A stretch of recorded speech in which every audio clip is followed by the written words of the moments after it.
What is up, everybody? Welcome to the Transparency Sunday Night Live. Live. Ooh, man. I don't know if you guys caught the game, but I enjoyed seeing Phillip Rivers come out, literally grandpa style. Hasn't thrown a football in an NFL game in 5 years. Came out and literally played good enough to win. Nothing like a comeback story. So,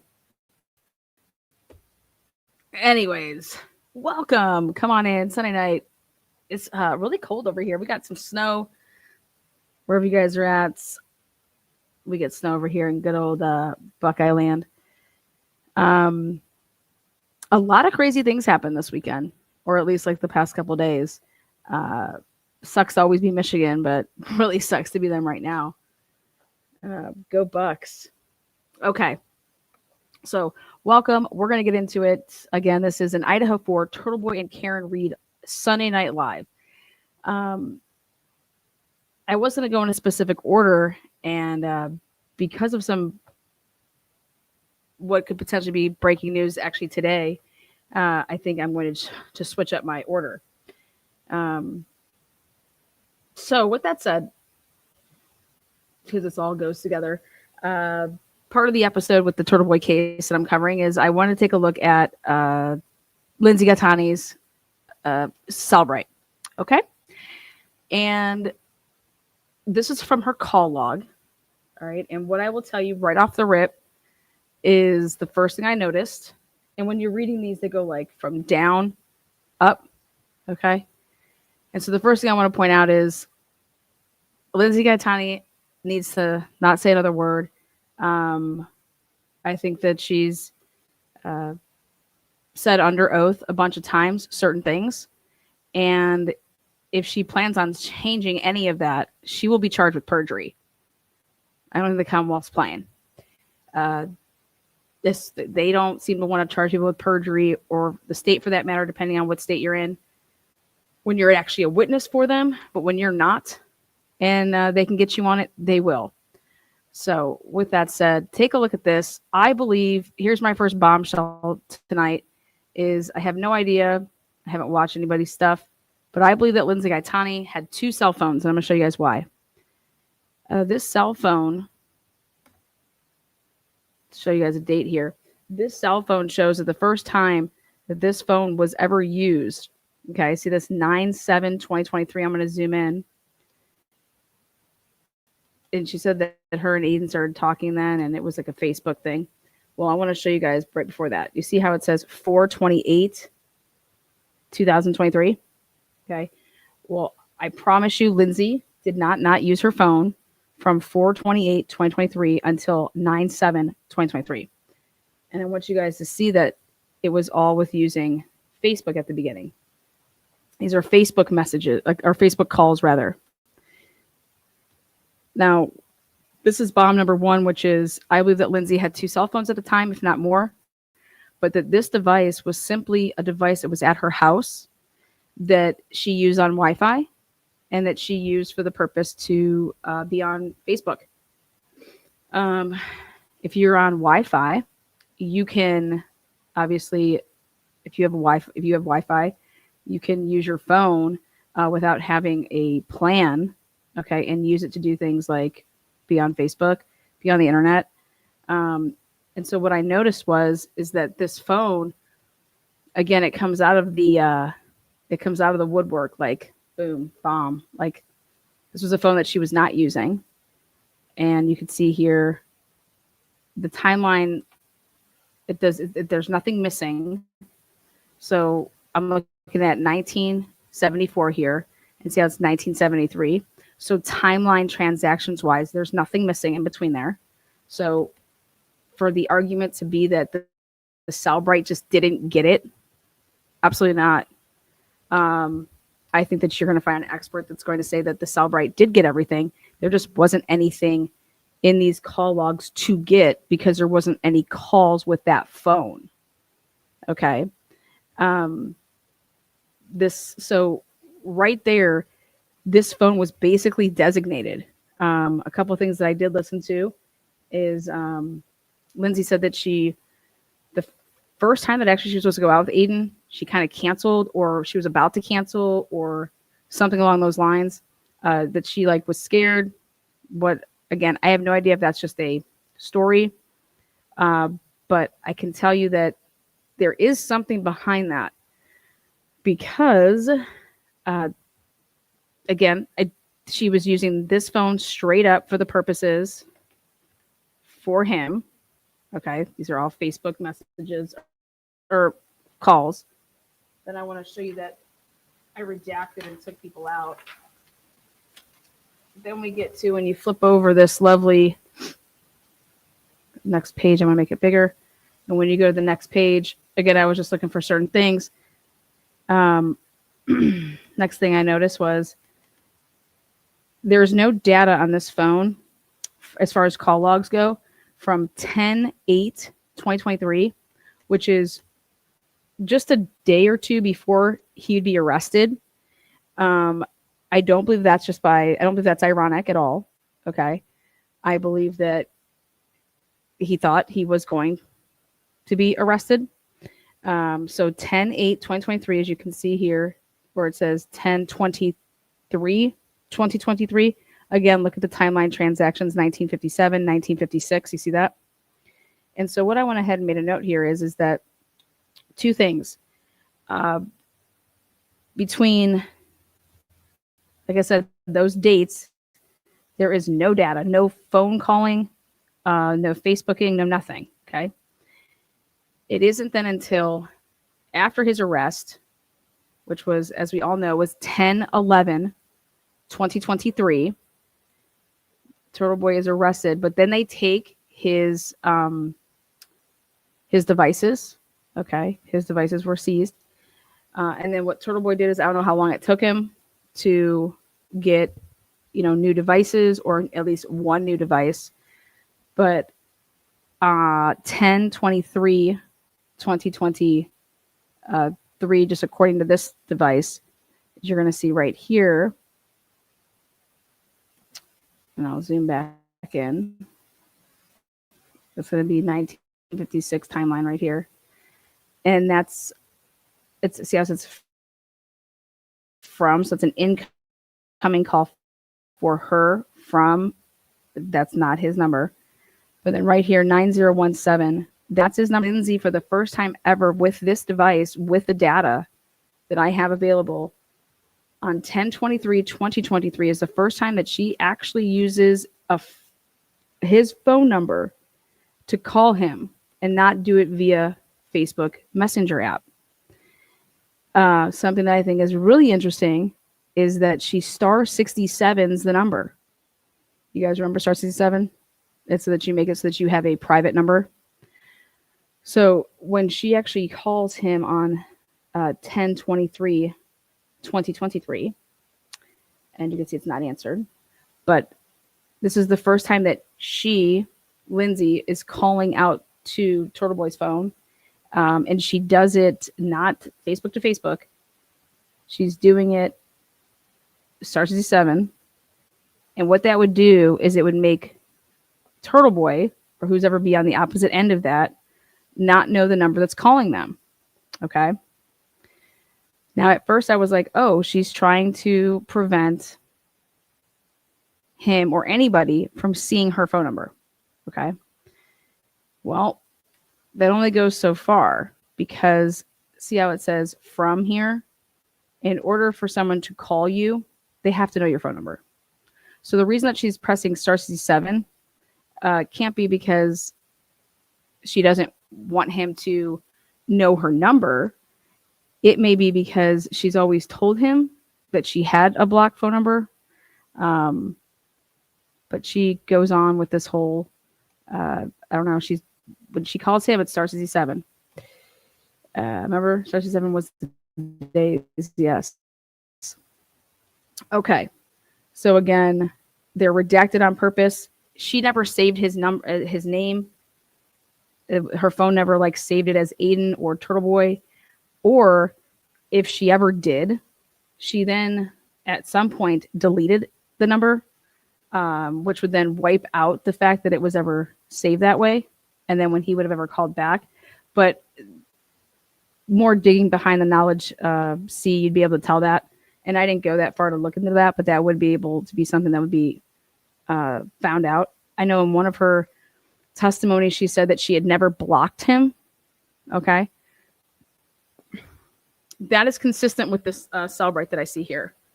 She said that she defriended him. That has nothing to do with this, but now I was only concerned about this timeline because of this alleged, supposedly, conspiracy to set him up. The phone records, again, let's say that this was my case and this was the Cellbrite that I got back for this person. I would 1000% be all in on the fact that, wow, this person used a completely separate phone, whether she went and got one that was in her house that she's had for a while, that she was just like, she went out and bought a new one back in the springtime. So, hey, I'm not going to call him on that. I'm not going to use anything to do with him on my my new one. I'm going to go back and get this old one and do all of my stuff from there. I would have some problems with that. I'd be questioning all of that. That's really strange, right? It's almost like a trolling. It's almost like somebody was expecting to troll. Somebody was expecting to be doing things that, yeah. Now, at some point, I believe that this phone had to have potentially got, like, here you have a phone number for it, and so that you don't have to just always be on Wi-Fi to use it. But then I was looking more closely, and I think that I can't say for certain that she did, because there's a lot of missed calls going on, a lot of rejected calls that can happen for numerous reasons. One of them, if you hit the side button and you're rejecting a call. But all it is literally 24/7 is it's Aiden calling her, Aiden calling her, Aiden calling her, Aiden calling her. Okay? It's like he's always the one that's calling. Now,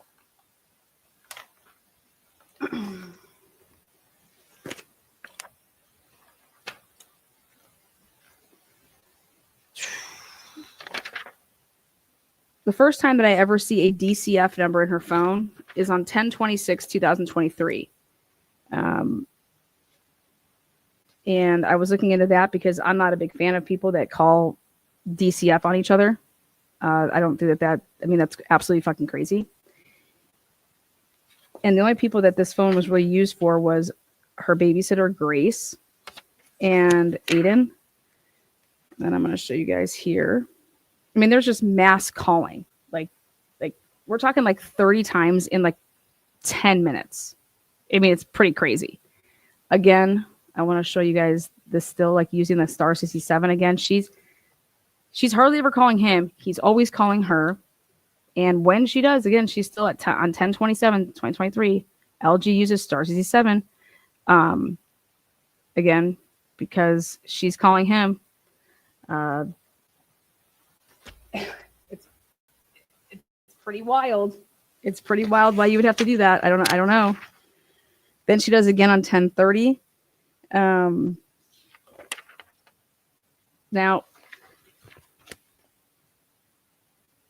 an interesting call here is she called Western Union on 10/31. She uses this phone to call Aiden, and it goes from just using Facebook, and then, okay, now we're going to call each other's numbers.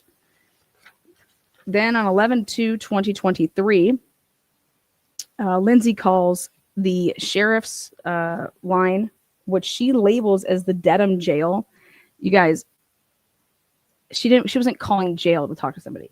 Okay, she was calling where the sheriffs, if the county, she's calling the sheriffs where there's a jail there. And she talks to the people for 1 minute and 26 seconds. Now, I went back and checked some things. I know that she was dealing with something with her ex. So I'm sure that probably had something to do with that. But I started paying attention to these dates. That was 11/2/2023. Now, why this is going to get important is because I'm a person that's all about dates, timelines. anything that can be time stamped. So it's not so much I listen to what the people are saying that put stuff out. I just want the receipts, and then I want to check those receipts on other things. So, for example, here, this is just something that I think is absolutely crazy. Please don't also pay attention to the time. For example, if you're seeing like 3:48 in the morning, this is UTC, and so you have to subtract 4 or 5 hours depending if it was before daylight savings or after daylight savings. So if these have ever been shown and people are looking at this wondering, what the fuck are they doing at 3:16 in the morning? Yeah, no, back that up 5 hours.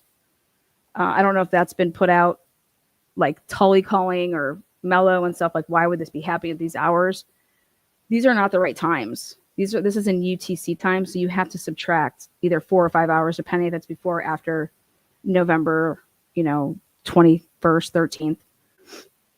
And for this stuff that I'm looking at right now, it's before because it's 11/3/2023. Now, according to their timeline, and when I say their timeline, I'm talking about Bradle's, Bederow's, like Aiden Carney's timeline. At the beginning of November, or I'm sorry, at the beginning of December is when everything just went like things were starting to get sour and it's going south. So I saw for the first time in this phone on 11/3/2023 a victim's advocate. Again, I believe that this victim's advocate has something to do with her other case that she has with her baby daddy. I think there's multiple baby daddies, but that's not my to each their own. Again, she's still in November. In November, not only now is she star 67ing like Turtleboy's numbers, now she's star 67ing in November 4th to be exact. She is star 67ing numbers that aren't his. Okay. And so I have no idea if she's actually with him and she might be making phone calls for him. But she is star 67ing numbers that aren't his now on November 4th. That was the first time that had happened, that it wasn't his number. Next, for the first time on November 6th. Now remember, when Aiden was arrested, he was using that Clarence Emerson Woods or whatever, whatever that crap was. For the first time, he starts using Aiden Kearney in Facebook. So to communicate with each other, he started using his Aiden Kearney account. And this was on 11/6/2023. And he's using it to call. Now, it makes sense to me that he would do that because they're clearly watching the Clarence one, okay? Because the cops had already arrested him on 10/11/2023. And so, yeah, I'm not going to be using that if there's a Facebook. Like, I'm going to create a new account, okay? Then the first time that we can see that is on 11/6/2023. And I would show you guys this, but there's some stuff here that's not redacted, and I don't feel comfortable doing that. So what I also noticed is that he attempts to call her on 11/6/2023 at about 11 p.m. And they talk for 2 hours and 6 minutes. Then immediately after that, they get off the phone, and what would seem like to me, somebody was hanging up with somebody, maybe in like okay, I'm done, bye. Or like doesn't even say bye and they just hang up. Because Aiden then doesn't just use his regular cell phone number. He goes into Facebook, and that's the first time that he then uses this Aiden Kearney from Facebook calling. And she doesn't answer. And then he tries it again from Facebook right immediately after. Doesn't answer. He does it again. He does it again. And then she finally picks it up, I think, to be like, hey, what's up? So.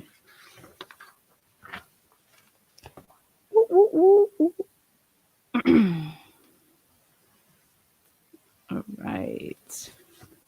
Next. So he's in between using his regular cell phone number and this new Aiden Kearney Facebook page to communicate. And a lot of calls here are either going missed or unanswered. And if they are answered, they're for like literally for just seconds. Now, Aiden gets discovery back. And how do I know that Aiden gets discovery back? On 11/7/2023, Aiden decides that he is going to do a expose of Natalie. He calls her Natalie the German. Okay? Well, on 11/7/2023, he exposes Natalie. Well, just so you guys know, on 10/27/2023, Natalie sat down with Tully for a police interview in California. And obviously, when you do something like that, it's called discovery, and that would then be able to be turned over to Aiden. So whether he found that out through the discovery process because he was handed that, or somebody said, hey, well, Natalie got immunity and blah, blah, blah. And it went a little different than how he's been explaining it. So it's not what you think. It was a proffer to sit down, and anything that they talked about during this proffer session could not be used against her. Okay. So that's what's going on 11/7/2023. He's also he's doing a lot of texting. I should say texting. He's doing a lot of calling, and that had to be topic of conversation is to try to figure out, like, he believes that this Kate Peters woman is behind getting him arrested. And he comes out and he writes text messages that's telling people, hey, and this was about on 11/18, between 11/10 and 11/18, and to include Lindsay, because Lindsay then shared these text messages with Kate Peters. He wanted everything and anything he could find on Kate Peters, however, I can't remember if it's an S or not, because he wants to go to the Holden Police Department, okay? And he is going to try to get Kate Peters for witness intimidation, okay? There's text messages that coincide perfectly with the timeline here, and that would be from 11/10/2023 to 11/18/2023, and he's telling, hey, I need everything we got on Kate Peters. I'm going to Holden, and I'm going to get her pressed. I'm going to get charges pressed for witness intimidation. Now, that should blow everybody's mind. Why? Because Aiden Kearney was charged with witness intimidation. Okay. And he's telling the world that the witness intimidation statute is bullshit. He should never have been charged with it. He's just simply asking questions, or he's on his live podcast saying whatever the fuck he wants. And that's First Amendment, and it's protected speech, and he can do whatever the fuck he wants. And this is crazy. Right. But here he literally goes like a month almost to the date of when he was arrested. He's like, fuck, this has everything to do with this Kate woman. And we got to go get her on charges, because he thinks that that's going to help him. That has nothing to do with his charges.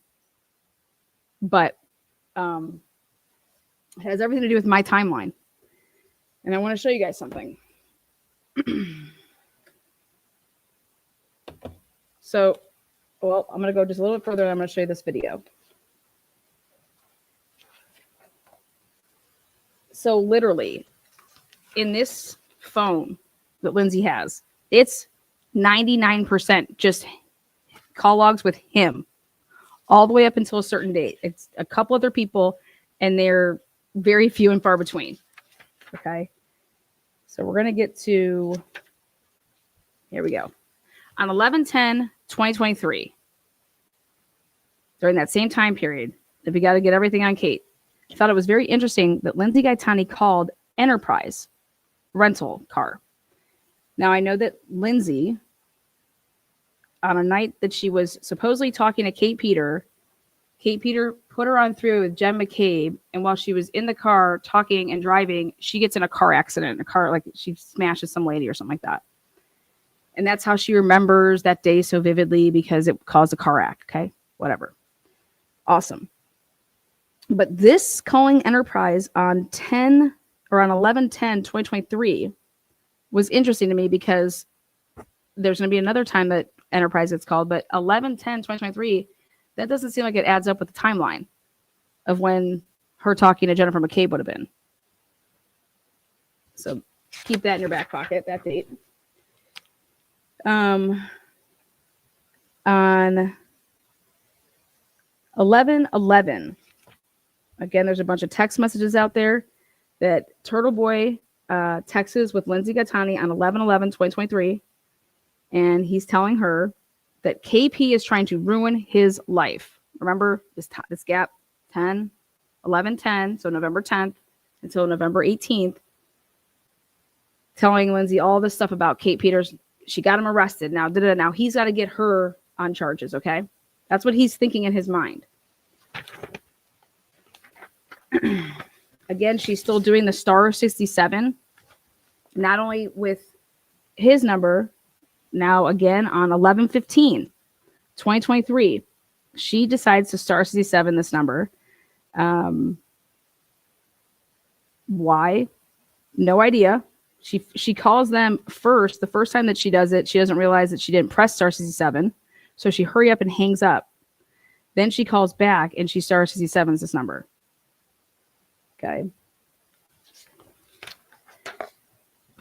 Now on 11/18/2023, Turtleboy goes to the Holden Police Department against Kate Peters. And that's where I'm at in my timeline, and I want to play a video. Because now new people are going to enter into Lindsay's world. When I say new people, I'm going to give you guys these names.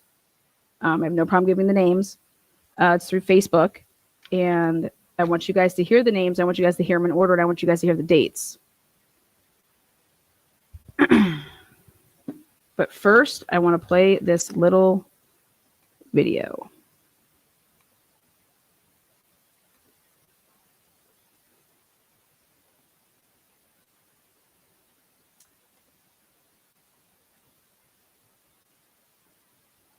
This helped me with a timeline. That's all I'm using it for, is a timeline. We're going to ruin your life, and you might think we're not legally allowed to, but I assure you, you're wrong. I'm going to fucking destroy you now. I'm going to burn everything. You're fucked for life now. I'm going to ruin your life, okay? I'm going to make it sure that when anybody Googles your name, you'll never get a job again. That's my goal. I'm very fucking mean-hearted. I'm very cruel. This is what I like to do to my enemies. I don't like to just defeat them and ignore them and whatever, be above. No. I destroy you. I'm not one of those people who just moves on. I'm a vindictive cunt. And I'm not going to stop. We're just beginning here. I'm not going to stop destroying your life. Just destroying it. Like, I am going to take everything away from you that you love. I want you to feel as low as I did when I found out that you betrayed me. The one thing I hear consistently is... Okay, remember I told you about this Chrissy? I call her Yamaguchi. You guys remember Chrissy Yamaguchi? Come on. Tell me guys, you all remember Chrissy Yamaguchi. When I first saw this paperwork and I saw her name was Chrissy, and I was like, oh my God, this is Chrissy Yamaguchi? It's not though, but I call her Chrissy Yamaguchi. You guys have heard about her in my past episodes where I have talked about the fact that there's this Chrissy woman that we're just calling it Crissy. Okay. And I showed you guys some pretty solid receipts on, holy shit, this is the woman that gave Ryan Waters, okay, Ryan Waters, she's like, yo, okay, I didn't sign up to like ruin people's lives, okay? And so she gave Ryan Waters the proof that he needed to show that, yeah, he didn't create that Ryan Waters Facebook account. It was actually Turtleboy that did that and put the pictures of his own kids and threatened himself with his own kids. Okay. She turns over that evidence. This is this big betrayal right there at the end when I just stopped it. I'm going to make you feel like how I felt when you betrayed me. Okay. Well, but the betrayal here is that Chrissy gave Ryan Waters the evidence and proof that he basically needed. Okay. You just think Karen Reed is guilty because you hate Turtleboy. That is simply not true. I think Karen Reed is innocent. Okay. And I can think Karen Reed is innocent, and I can still think something different about whatever Turtleboy didn't do based off of the facts. One doesn't go with the other one. We are allowed to think that. We are allowed to have our own opinion about that. In this video, Kate Peter, her opinion is that Karen Reed's guilty. She can have that opinion. Okay. I know what trial I watched. I know what experts I heard. I think Karen Reed is guilty because she is guilty. And yes, I do hate Turtleboy. I'm entitled to. I used to be Turtleboy. That was back before Turtleboy became synonymous with Aiden Kearney. Back when it was, in Aiden's words, an idea, a movement, a collective consciousness united by a common cause. We are all Turtleboy, he would say, and I believed it, unaware that I was surrendering pieces of myself to something larger, something all-consuming and destructive. And I think everybody should watch this video. So if Bella is in chat, she can drop the link in there.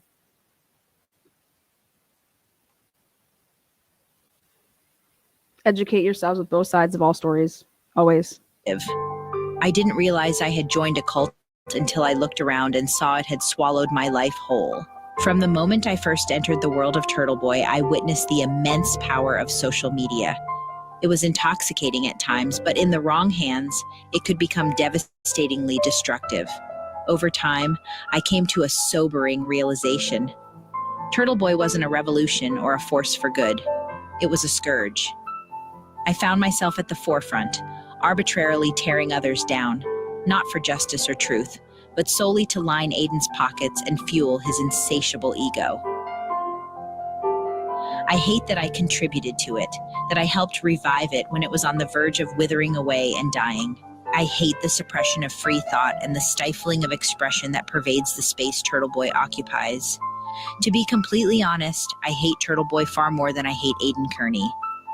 On his own, he's just a small, weak man with thin skin and a mean streak. But the toxic little corner he carved out has grown exponentially, enabling him to exercise his cruelty in ways not even I would have expected. Every time you fucking cry about that and say, oh, he's attacking the family, I get fucking hard. I love it. I love it. And there's nothing you can do about it. And above all, I hate my own participation.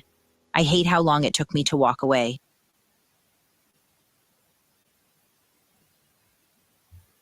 At first, being asked to write for Turtleboy felt like a compliment.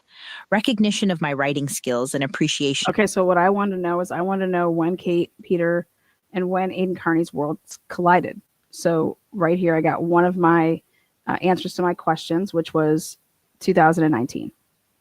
Now, why that's important for what I'm doing is because she would then know everything about Ryan Waters, because Ryan Waters' situation was before 2019. Of my talent.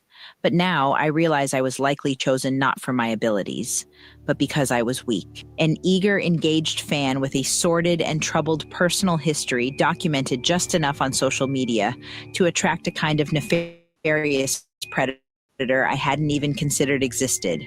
I knew what toxic relationships looked like. Truth be told, they are all I have ever known. But a toxic professional relationship? That was unfathomable to me at the time. Leave it to me to add that to my repertoire. I've always had a knack for finding self-destruction in the most unlikely places. In the 2 years I wrote for Turtleboy Sports, as it was called back then, I got to know Aiden Kearney way more than I ever really wanted to. I found him to be rude, self-centered, bullish, and cruel. I didn't personally like him, but then again, most people around didn't either. They just feared him. By 2020, I was done. I was tired of the blog. It had done nothing but cause more chaos and upheaval in my life, stealing even more precious time away from my children.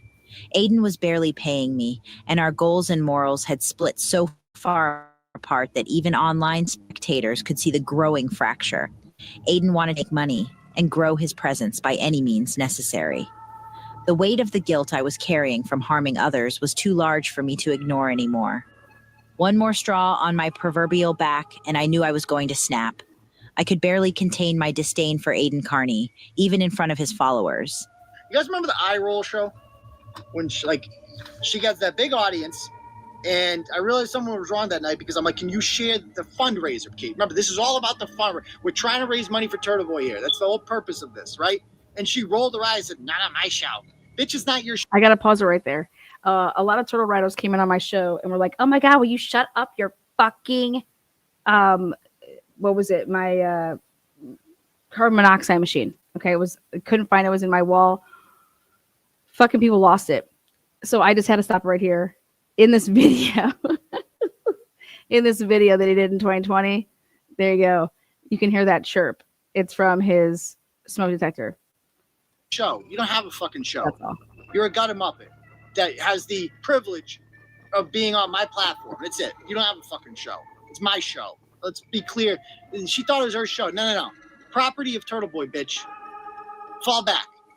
You're nothing. Aiden Carney did not fire me from his blog. I quit. I know how his revisionist history works.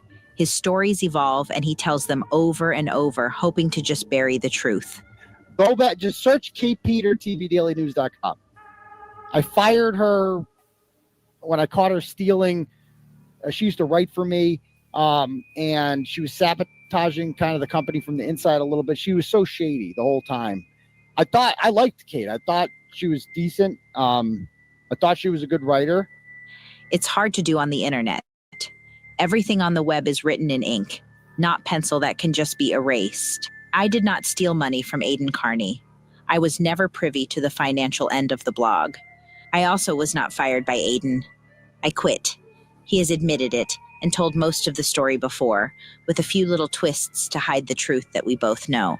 On February 12th, I found out that she was collecting money from Garage Doors Plus, one of my advertisers, and without telling me, and doing reads for him.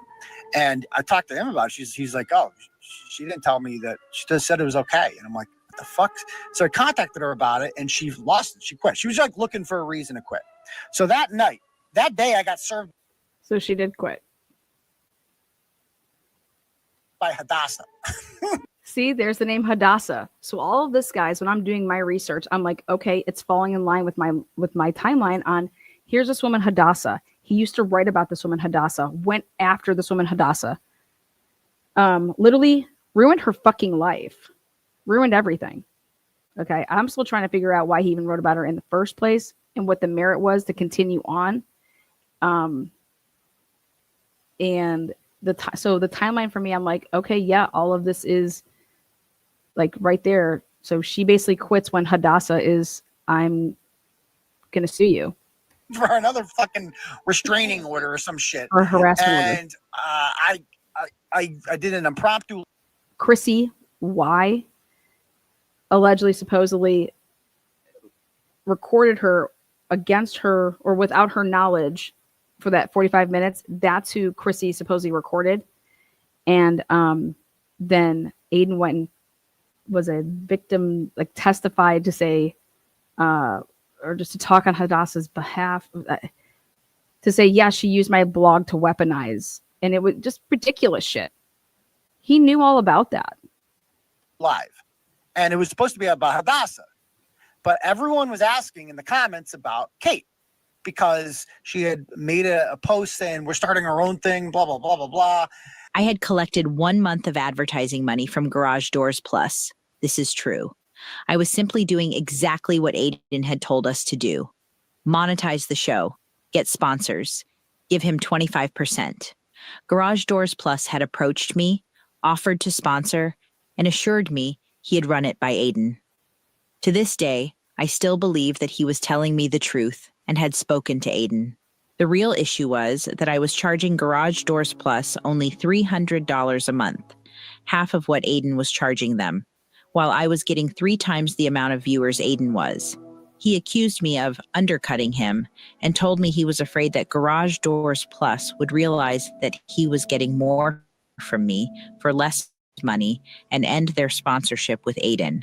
That was never Exactly going to right. happen, as the company was content sponsoring both.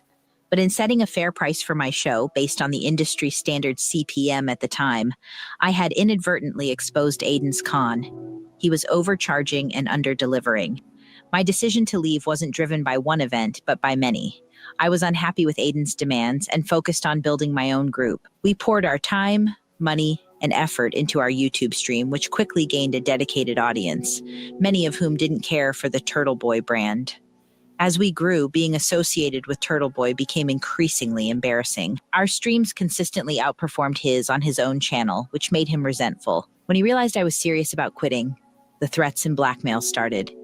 He threatened to harm my children, my friends, my reputation, and me if I didn't shut down my independent YouTube channel, and promised not to start a new one. In a moment of weakness and fear, I relented. He celebrated publicly, bragging about bullying me into silence. The Bristol crew, whatever, the war, it's over. It's done. Okay. This afternoon, they took down their Facebook page, their Discord, their YouTube, their Twitter, everything. It's over. It's done. Watching him gloat triggered emotions I had fought against my entire life. I had spent years giving up my power and voice through my parents' contentious divorce, abusive relationships, and my struggle to escape the social welfare system. Who was this man? Someone I'd met in person only 3 times, to strong-arm me into silence. Who was he to act like he owned me? This moment is critical to understanding the struggle that has led to what will likely be our final showdown.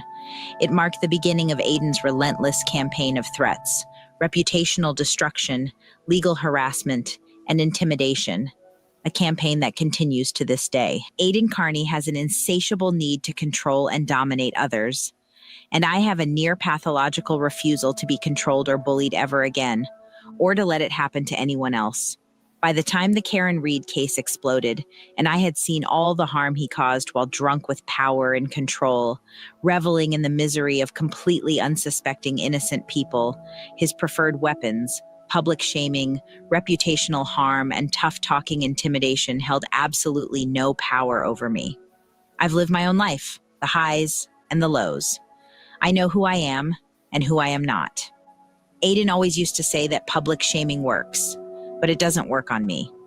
I stepped up when no one else would, and I spoke out, knowing that his attacks would just intensify. What else could I do? I knew how the blog worked. I knew what these innocent people were going through. And I knew I could withstand anything that he and his mob would throw at me. I had been doing it for years. I was compelled to use my voice and my knack for getting to the bottom of things to help. Okay. So for me, when I did my research on the Karen Reed case, and I really looked at the cell phone data with Karen Reed or with John McCabe's watch and John McCabe's phone, immediately I was like, there's really key moments that the watch and the phone are not together. Key moments such as when this big "House Long to Die in the Cold" was Googled at 2:27 a.m. I was like, the phone and the watch aren't together. The watch wearer goes up a flight of stairs. Okay, Jen McCabe, when she came home, she goes up a flight of stairs. The watch registers it. The phone never does. When Jen McCabe goes in her sister's house at 6:30 to go upstairs to tell her sister and Brian, hey, you guys got to come outside, or, John's on the lawn, blah, blah, blah. The watch goes up a flight of stairs. Guess what? The phone doesn't. So back that up. The three phone calls that happened right before Jen McCabe goes up the flight of stairs at 6:30 at her sister's house. There's back and forth, back to back to back, Jen and Matt McCabe's phone, okay, calling each other, or he's calling her phone, however it was. I don't have the stuff right in front of me right now. And then right before that, the phone and the watch, which was the 6:20, 22, 23 Google search of "House Long to Die in the Cold," written a couple different ways to mimic the way that it was wrote the night before. That was the narrative. Again, the phone and the watch were not together. In which I think that argument is way stronger, okay? Is way stronger for actually Karen Reed. But also it's way stronger for someone like a Jennifer McCabe. Because I don't believe that Jennifer McCabe ever fucking Googled that shit. I believe that Google happened by somebody else. And I put this out there. And then I got someone like Aiden Carney, who doesn't know a fucking thing about Cellbrite, and to read and to actually do the work and to put the time that it would take to figure that out, just totally dismissing that. And not giving it, dude, that's what needed to get out. Okay? Because 12:25 to 12:35, when they're inside that house, supposedly at her sister's house that night, Jen McCabe's watch doesn't move from 12:25 to 12:35. Jen McCabe couldn't be walking back and forth to go looking out a window and going back and sitting down and coming up. She has her watch on. It does not move. It's going to be really key in the civil trial. Why I believe that they let it go that way is because in the criminal trial, these are all witnesses coming over and saying, you didn't see her hit him, right? You didn't see a body on the lawn. That was a stronger argument for the fact that you're going to have all these witnesses. Yeah, Tom, they kept on walking over back and forth. Yep. That is a stronger argument for a criminal trial. For Karen Reed to say, we have all these witnesses, no body on the lawn. They're walking over, doing all these things. But now come the civil trial and somebody wants to sue you for defamation, which I just completely disagree with the families doing that. Because when you sue somebody for defamation, be prepared, you're taking the stand. You have to take the stand in a civil case if you countersue for defamation. Since I quit Turtleboy, Aiden has repeatedly filed false police reports against me, accusing me twice of hacking his computer. Both times, the police determined his claims were baseless. I could do a whole separate lore video on the 2021 hack. When I saw all of this, because I can you can pause it and you can go back and you can read the stuff. Accusations he made, which I later dubbed the hackening. However, the only points relevant today are: 1.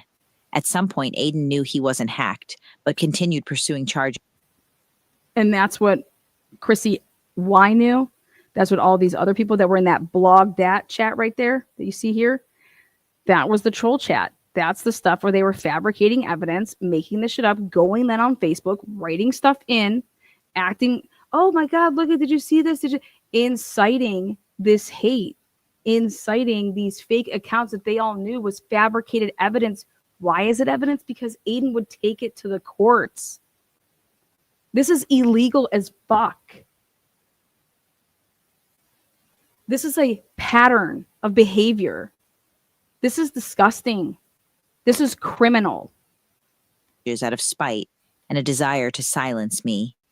And 2, he sent a photo of his own children in the bathtub to an online troll, attempting to coerce the police into charging me. He bizarrely believed this would result in CP charges against me instead of himself, using logic that remains utterly inexplicable to this day. I've endured multiple... Chrissy sent that to you? Yes, I sent the hacker the picture of my kids in the tub to see if it would get back to Leah and Kate. It did. Now I have more evidence. Magistrates' hearings and harassment prevention order hearings. Many were dismissed, but a few succeeded in at least bringing charges. The common thread is that all of Aiden's accusations, or those he has influenced, are fabricated. Dismissed, but a few... Yes, I sent the hacker the picture of my kids in the tub. He's making that up. And the last episode I showed you that he used his own children, okay, to say that Ryan Waters created an account and had pictures of them and was talking about, hey, Uncle Ryan's going to have some fun with them. Don't worry, I'll bring him back in one piece, but I'm going to have some fun with them. Do they like candy?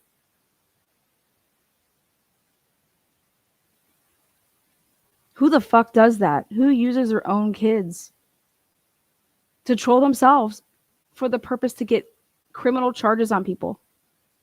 That's what the evidence will show. That's what the Cellbrite's for. Succeeded in... This is why you lose lawyers. And at least bringing charges. The common thread is that all of Aiden's accusations, or those he has influenced, are fabricated and reported to police as part of a larger pattern to punish and silence me. On November 18th, 2023, Aidan Carney walked into the Holden Police Department to report me for witness intimidation. He had told his then girlfriend and others. You guys hear that date? Again, I watched this for the dates. This was really important for me. I wanted the dates. I wanted the police report dates. I wanted the police reports themselves. I put in a ton of FOIAs this past week. I peppered everything to do with Boston and every area. Also body cams. November 18th, 2023, Aidan Carney walked into the Holden Police Department to November 18th, 2023. Ding, ding, ding. What is this? November 18th, 2023. He walks in. What do we have? The Cellbrite downloads in the dump, in the extraction? Here it is. On November 16th, 2023. Lindsay starts talking to a Janelle Webb on Facebook. Lindsay starts talking to a Lauren Alexis on Facebook. Lindsay starts talking to a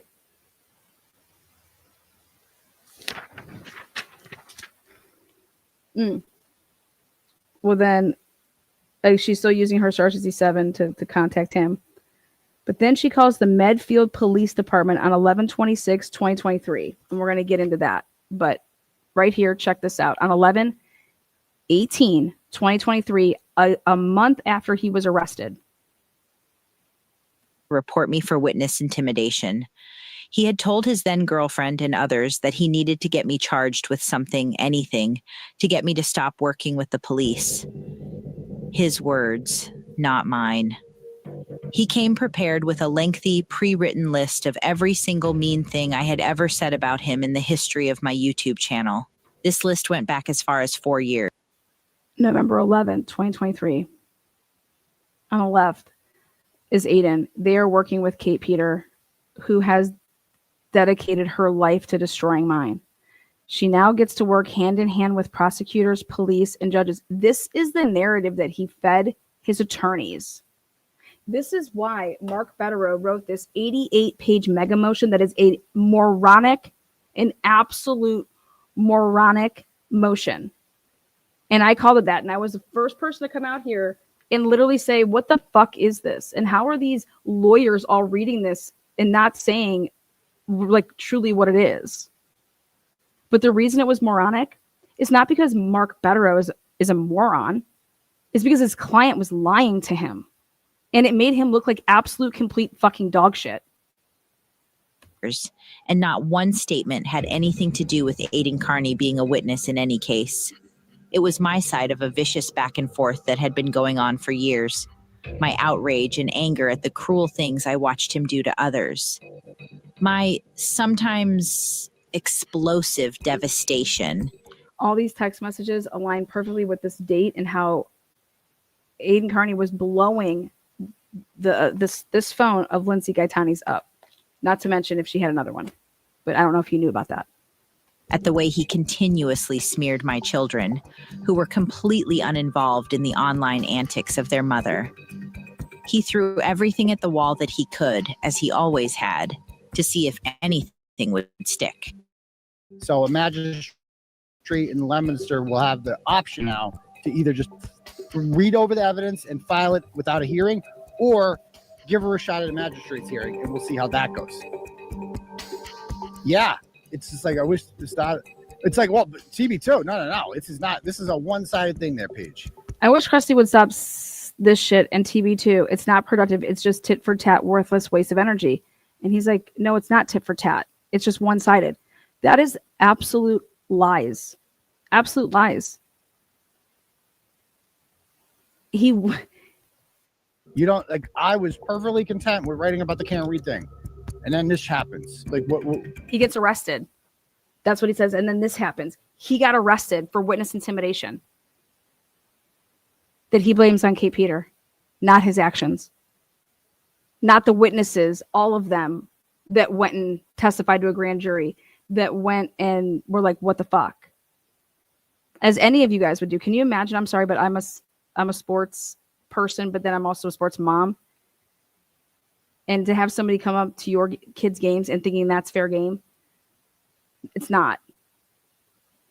And no reputable journalist, no Ted Daniels, okay, I'm just trying to think of people in that area are going to go do that. Because guess what? There's something that's called integrity, and it matters. There's something that's called class, and it matters. What am I supposed to do there? I did nothing. I don't. You look at my channel. Do you see a lot of her faces on the thing? Nope. Don't do any of that. So, anyway. The timing of the complaint should have tipped an astute detective off, but apparently none were on duty at the Holden Police Department that day. It says on December 4th, 2023, I was made aware that North Attleboro Police Department referred the charges back to the Holden Police Department. A copy of this report will be provided to the, whatever he was saying, the Leominster District Court for a show cause hearing. On December 4th, 2023, at approximately 8:47 hours, I spoke with Kate Peter regarding the February 17th, 2022 live stream. He wasn't even covering the Karen Reed case on February 17th, 2022. Okay. But he had to take evidence, all the stuff that he brought with him. And here, this is a February 17th, 2022 live stream. She appeared to be and here, I'll just let you guys see what they took. This is what got her charges. A report, and they settled on one sentence picked out of a 2-hour live stream, broadcast nearly 2 years before Aiden came in to make a report. Wait, where's that I audio? like one thing that we have done. So the next court date, I would highly suggest Aiden not show up to it. Mhm. Threat. She is going to have Kids aren't fair game. protection with her this time. That woman is never going to be accosted by you in a Idiotic. parking lot ever Fucking again. No, Ever again. Do not show up. I'm telling you, do not show up. not a good Wait, idea. what's all right? So go back to this. So Aiden chased out the Chrissy broad. Yeah. Yeah. And she's a tiny broad. Yeah, Tiny. she's like 5 feet tall. When it's one tiny, I'm telling you, like 5 feet, 100 pounds soaking What's her wet, next score? small woman by Okay. herself with nothing but her lawyer. This is the Chrissy woman that went to court. Then he's actually accosting her in the parking lot. Like you will never accost this woman in a Maddie, if you want to, I'm with it. like the next woman that you try to intimidate like this, like we'll show up to that too. We can do this forever. We can literally do this forever. The next time that you want to slide into some broad's DMs and threaten her business and threaten her reputation and harass her, like And you went at her and you tried to fucking threaten her. You tried to fucking intimidate her. You tried to make her back down like a lot of these weak fucking riders you got do. And she didn't. That's it. This is the video. If you guys have been watching any of my stuff, I believe I talked about this on the one of the days. This is the Chrissy woman. And now this is the same. Here you go. That is the felony witness intimidation charge that Aiden is always crowing about. No threats of violence, no threats at all. In fact, no mention of any participation in the court process at all. I think that what I was talking about is clear to most people. And it had nothing to do with Aiden being a witness in any case. I had no reason to believe that he was. It wasn't anything to do with the court process that I was objecting to, clearly. It was Aiden's harassment of a tiny woman who he admits was terrified of him every time she attended a court date. You know how flustered Chrissy was by this dude? She sat in the bathroom. Her car was there before anyone else's. She was in the courthouse. She must have been hiding in the bathroom until her lawyer got there because she was so Witness afraid. I'm not intimidation. going to hurt you, Chrissy. We're just here to ask you some questions. Aiden's only purpose in showing up to court was to photograph her in the courtroom without court permission, film her, taunt her and harass her, and then post it on social media to humiliate her. I still fail to see to this day how his presence had anything to do with the court process at all. Just about everything he has been charged for in Norfolk County, he was doing to this woman at the time. He knew that she was aware that he had participated in the crime and lied to the police, so he threatened her business, her family, her reputation, and kept the pressure on her to keep her quiet. How'd that turn out, dear? How'd that turn out? I'll be at your next court date too. I'll be at all of them. I'll be there when you're convicted. And then I'll be contacting all of your customers to let them know that you wiretap their phone calls too, because you probably do. At no point did it dawn on me, or even Aiden for that matter, that he could ever possibly be a witness in this case. He was just a horrible bully pressuring a woman into silence. Frankly, if anyone could have been a witness in that case, for the prosecution, it would have been me. He had sent me the full recording, as sent to him, and instructed me not to share it. I responded, of course not, because it was a felony. I knew it was wiretapped because he told me it was, so he knew as well. He instructed the defendant in the case to send him an email without any text in the body, so that if any... So what he sent Mike, that recording, if Mike would have played that, anything went wrong and the authorities got involved, he would be protected by plausible deniability. Because you send me a tape of something and it's interesting, I'm going to play it. And so she's stupid. She doesn't understand how the law works, Chrissy. Hadassah hears that. Hadassah calls the police. Chrissy obviously is implicated because she recorded it. But the cops called me about that. The Milford police called me about that. And they said, did you know that this was illegally recorded? I go, no. I got sent the tape. I play it, period. They go, case closed. You're out of it. If I had said yes, then I could have been implicated in the crime as well. Certainly. I could have been charged as well. He's used this tactic in other instances of wiretapping as well, and often taunts his victims with it. So if Margie had told me I have an illegally recorded conversation here between Katie Thompson and I, and then I played it knowing that would be a crime. But if she just sent me an audio and didn't say that, if the audio existed, which I'm certainly not saying no audio like that exists. I definitely did not, Katie Thompson, hear anything like that, just to let you know. I mean, these people are so stupid. What do they think I'm going to say when the cops call me? Oh, yeah. Oh, actually, I got it right. Oh, totally. I was just breaking the law. And then they announced it to the world. That's what I was doing. Right. No. Stupid. I mean, dumbasses. Seriously. By the time the stream I am now being criminally charged for occurred, Aiden's relationship with the woman who had refused to report him for his part in the crime had soured, and I was long gone from the blog. Whereas before he had attended her hearings to support her and decry what he called injustice and corruption, he now was showing up to intimidate, antagonize, and humiliate her, much like the conduct he has been indicted for relating to the Karen Reed case. I just laugh. No way you're intimidating Christina Yakimovsky. I mean, I did the same thing with Christina Yakimovsky. I did this. I followed her outside of court and asked pointed, tough questions of her. You asked her if her fucking husband was satisfied with sex, like her sexual abilities For her wiretapping case with Hadassah. and she's a witness. And I was aggressive. I was rude. I was the same shit I was with this other. You were getting away with it because people were backing out. They didn't. It was all about the fear. And you're a cop caller.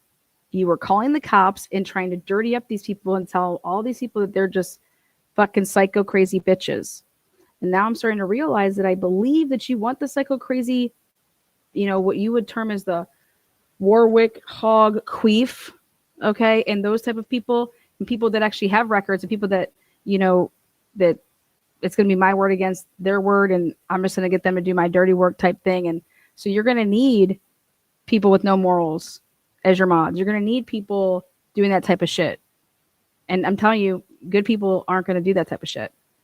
They're going to get the fuck out. They're going to be like, what the hell is this? This isn't what, like, it's just finally caught up, and it's going to come crashing down hard. People. Aiden is not as brilliant as he believes himself to be. Yet, he has managed to do to me exactly what he accused the state police, prosecutor, and me of doing to him. He took an isolated statement out of context to fabricate a charge against me.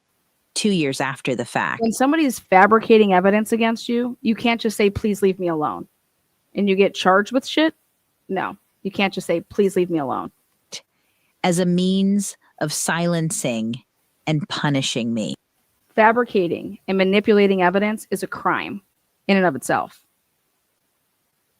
He knows the statutes. He knows the laws in his communities. And he tried to sell it to all you people out there, me included, that the witness intimidation statute is fucking crazy. And this is ridiculous. This is First Amendment speech. This is not First Amendment.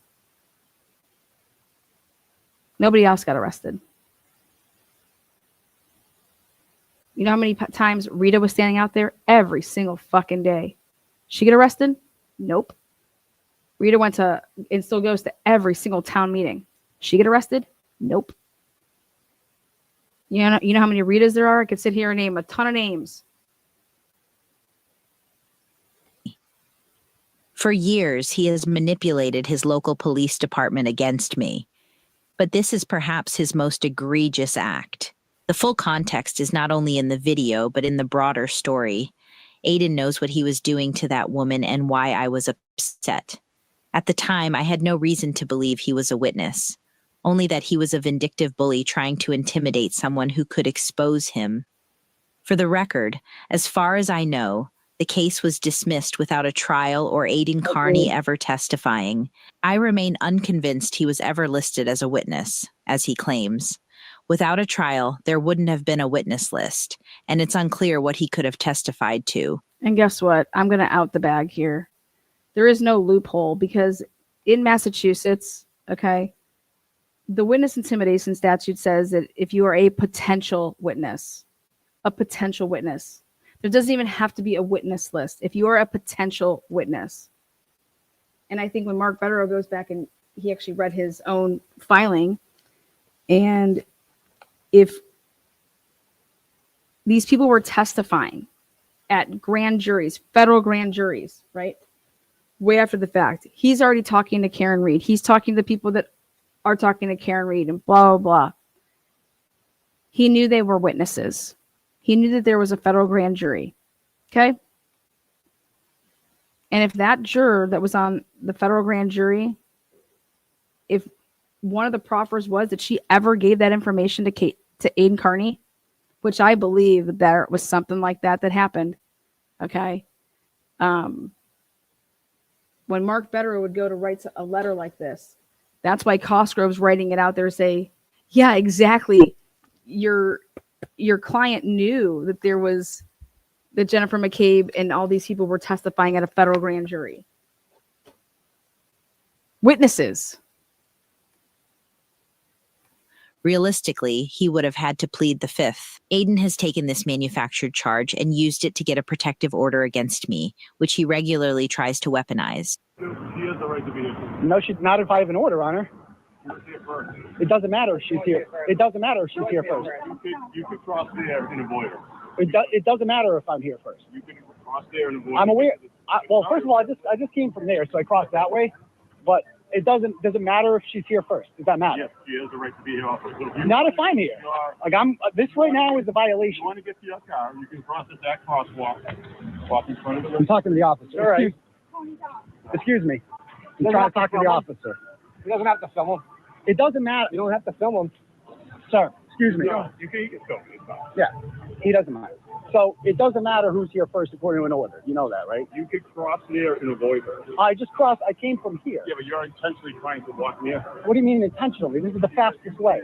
No, you could walk there. It's a square. But first of all, I'm going to go down there. I'm going to get something to drink down there because I'm running low on water. And I'm going to come back this way. Okay. But she can't be here. I mean, this is an order. She can? You're sure of that?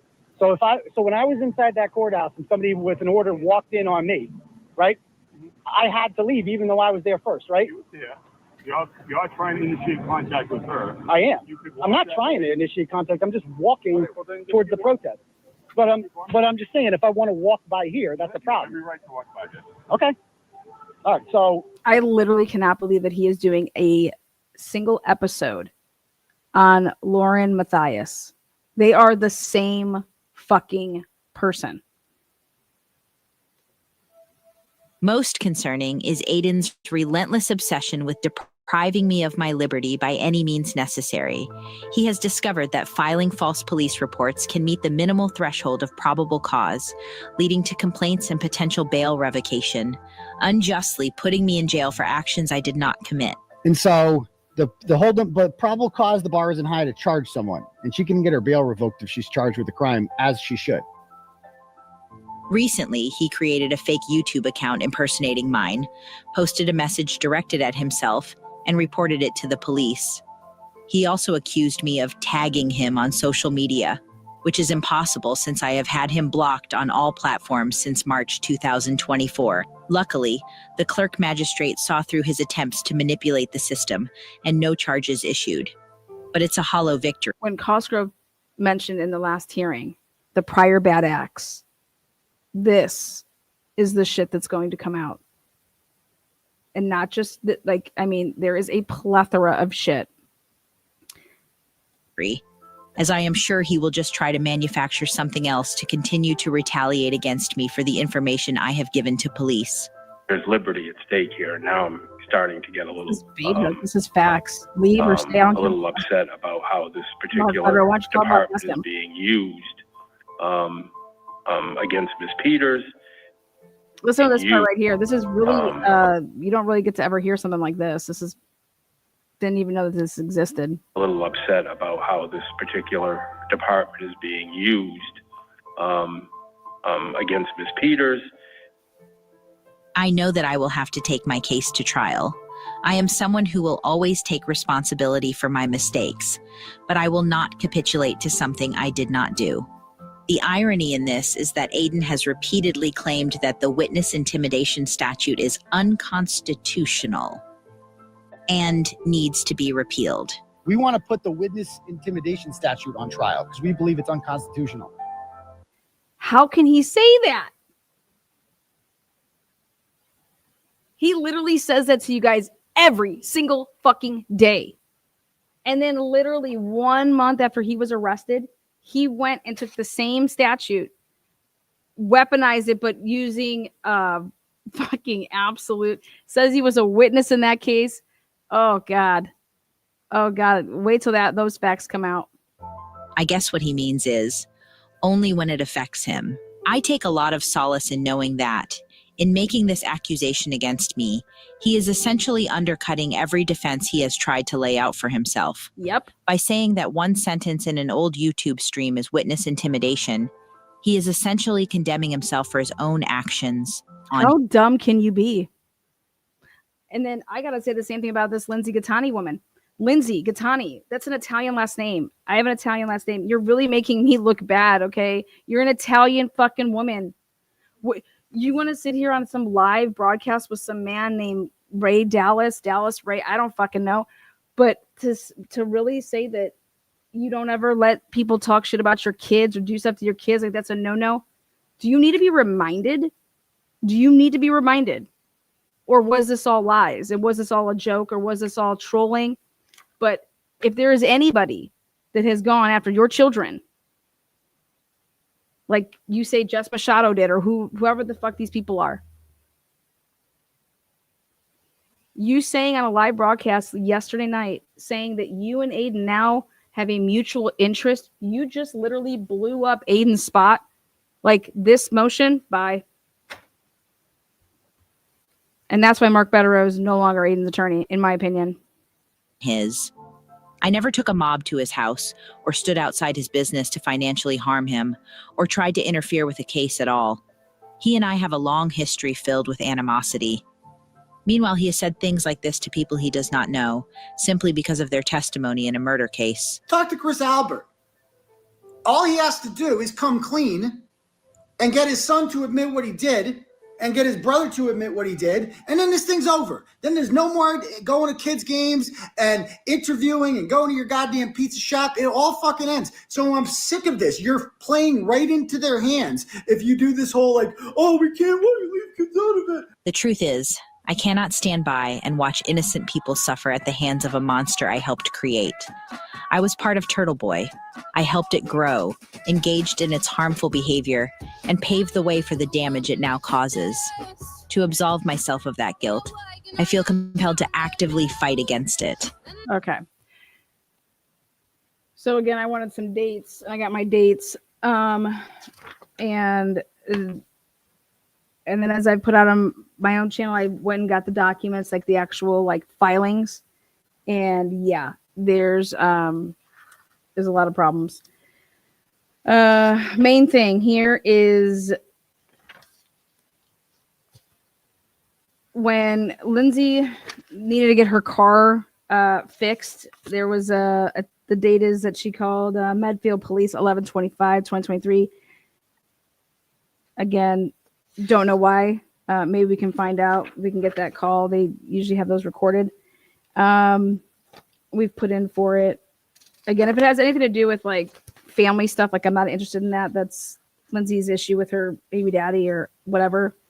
Then people should be leaving like family issues, you know. Now here, the Honda dealership on 11/29/2023, her reaching out to Victor Bernardi's Honda. Interesting. And then we have Mansfield Police, 11/30/2023. Back to back. She called them. They called her back. Or actually on this one, she called them both. Then again, she hears from the Honda dealership.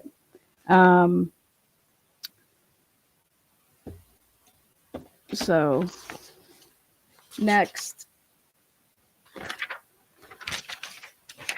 All right, let's get to this date. I really want to talk about December 3rd, 2023. This would be 1 week before the first actual time that I can see on a timeline due to this phone. I'm going to put it up here, which is on 12/11. Again, Lindsay reaches out to Kate Peter. It's not the other way around. And Lindsay reached out to this Deanna Corby woman. Like Lindsay did all the reaching out. That's what the Cellbrite shows. Also, again, I've said this in the beginning. I believe that she has more than one cell phone.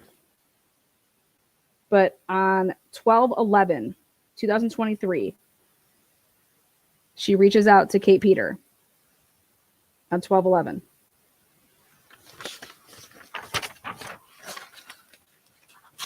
Then, so this is the section. These are all the documents up until the first sighting of Kate in her call log. Again, this is the call log. Could there be dates prior to? I only focus on the call log for starters. And then I went to the Leah Genduso calls began same day. So Lindsay calls all of these people that Turtleboy has a past with. And obviously none of us were there for those conversations.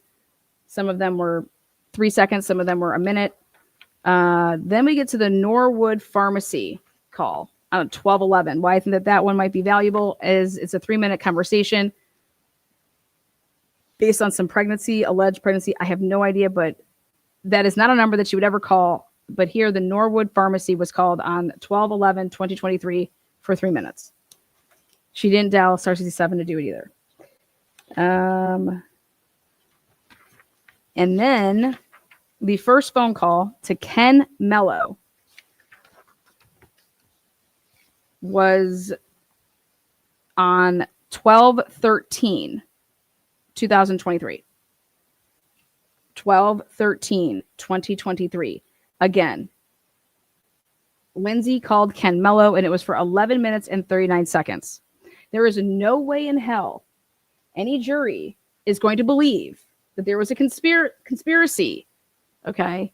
And when people want to say there's all these text messages missing or all these calls missing, it's my personal opinion. And I think if you go and ask a cell phone expert to look at this data dump, Lindsay Gattani had another cell phone. This wasn't her only cell phone. And so if you think there's stuff that's missing, I think you guys should go look for another cell phone. She may say, no, I didn't. Then I'm going to say, well, yeah. Well, it looks like you didn't use your cell phone from May of 2023 until literally the first thing is with Turtleboy on 9/7/2023. And it all started off at first with just being Facebook. And so what it seems like to me is that she went and grabbed a cell phone that she had in her house that she didn't use anymore, that she was just using for the purposes of Wi-Fi, and then using that to message and stuff with Aiden. I've seen the majority of the text messages that are back and forth between her and Kate Peter. Good luck on all of that. If you think that, I have no idea why anybody would want to now go in and try to commit perjury. You have so much testimony that's under oath, this LG woman. And if you are going to try to say anything other than what you've said under oath, I'm telling you, you're going to get arrested, as you should, for perjury. I don't think that anybody should be committing perjury. I don't think that anybody should be manipulating and fabricating evidence. I have no idea when it became okay to think that you control people to the point that you're going to go to the police, fabricate evidence so that you can get them arrested for crimes that they did not commit. You are no different than the Commonwealth who we fought against in the Karen Reed case. You are them. If everybody's so fucking pissed about Karen Reed being called a cunt by Michael Proctor and about taillight being sprinkled all over the lawn, Turtleboy did the same exact thing. And he's done it to people that he's called Karen Reed a cunt, and then he's framing people for actually recording that call. Meredith didn't record that fucking phone call. This is ridiculous. Wake up, man. This is absolutely ridiculous. But if you are so enraged by a Michael Proctor, then how could you not be enraged by the activities of Turtleboy? That would make you a hypocrite. Period. It is not against the law, and it happens every single day, that a witness comes forward or they call the police when they see their neighbor getting beat the fuck up by a husband or a wife beating on somebody. A neighbor calls, and because they say, okay, I've had enough, I'm calling. I see this shit all the time, I'm calling. And then they help the police or give testimony or give evidence, or here's my Ring camera. Yep, this shit happens all the time. Here you can hear the recordings on my Ring camera. It happens out in front of my yard. You guys think that makes somebody that's an agent of the state? That's insanity. That's an embarrassment to even think that you can argue that. Okay. Sorry. Newsflash. No. It's not. I would hope to God that people would come forward if they see something in a fellow American getting fucked and evidence being manipulated and fabricated, that they would stand up against that and say, no, here, this is what happened. Or, hey, yep, this is what's been happening. He's been doing this for years, or whatever the case may be. But everybody stood together and was so enraged by what happened to Karen Reed that we're like, what? And it's like, listen, there's so many educated people out there. If they just see and hear the material, then let them make their own decision. But here's the material. Do not confabulate the First Amendment with witness intimidation. Okay? We have our right to be saying and doing whatever until it fucks with somebody to the point that you're fucking up someone's life. Turtleboy can't say things like, you don't have the right to live peacefully.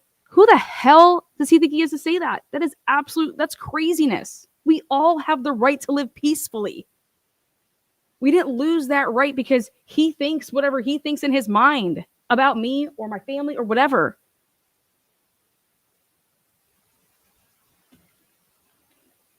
And I heard that Meredith's in chat, and all I have to say, Meredith, it says, keep putting out the facts. Keep putting out whatever you're putting out. I'd be damned if someone's going to fucking lie about me. So, and people come in and say, hey, Turtleboy's not doing well. Well, no shit, Turtleboy's not doing well. How about everybody else? How are they doing? He has the option to press play or not. I've done my homework. Do yours. If you want the information, you can get it. And what I see right here is that Karen Reed and Turtleboy, their cases, Karen Reed was framed. That's what it showed me. And I watched the trial twice. We were there as well. Okay. But to sit here and insert yourself and to say that the government framed you and that K. Peter and fucking Lindsay and blah, blah, blah, and all these fucking people are against you, none of that is why he got arrested and charged with what he got charged for because of the McCabes, the Alberts, this, that. It has nothing to do with K. Peters. It has nothing to do with Lindsay. Period. And people's families should be off limits. And people's kids should be off limits. But when somebody doesn't truly believe that, then they have no boundaries. And when someone's going to weaponize their own children and use them in pictures and frame people with threats by using your own kids to say, look at what this person, they're threatening me with my own kids and they want to essay my child, that's fucked up. And I think he is dangerous. This behavior is very dangerous. Sorry, it is.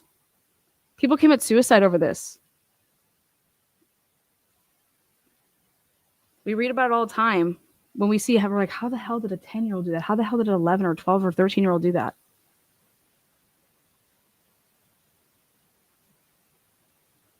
It's fucking sick.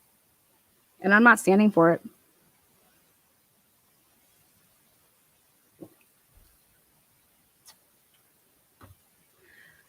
Now, second part of the show, those of you guys that joined me for the first part, thank you so much. Second part of the show is to talk about a witness from the Idaho4 case. And so there's actually two witnesses, Justin N. and Jack Showalter. And I'm going to show you guys his BMW. And I'm going to compare it to when he said he went to Floyd. So Jack Showalter said he went to Floyd's. And he left around like 10:30. He went to Floyd's, got himself some weed basically, and then came back. So I want to show you guys, though, these timestamps. So we're going to go to that. Again, thank you so much. Jiggles and Wiggles. I just laughed about that name. Cherie. Kelly. What else do I have here?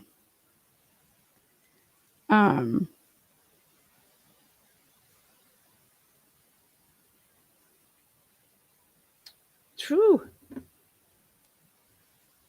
All right.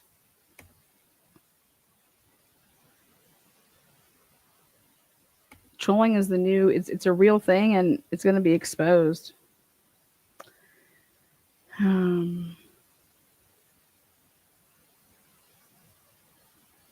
You guys, I mean, he's looking at a lot of years. And if they truly believe that he influenced that Karen Reed trial and those people didn't testify because of him, and the Commonwealth and anybody's going to be testifying, and Karen Reed's going to be probably called to testify at that case if it even goes that far. If I'm Turtleboy, I'm trying to get a plea deal. And I think his best case scenario is that he gets 5 to 10 years of probation. But I don't think that's going to happen. They're going to give him jail. They're going to give him prison time. So, and I think that the witness statute should not change. You guys, did you guys know that there is no statute of limitations on witness intimidation? And there should not be. Okay.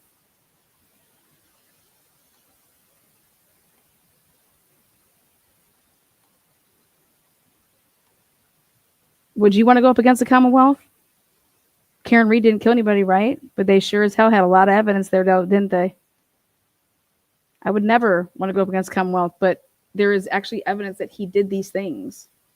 He did these things, and he's been doing these things.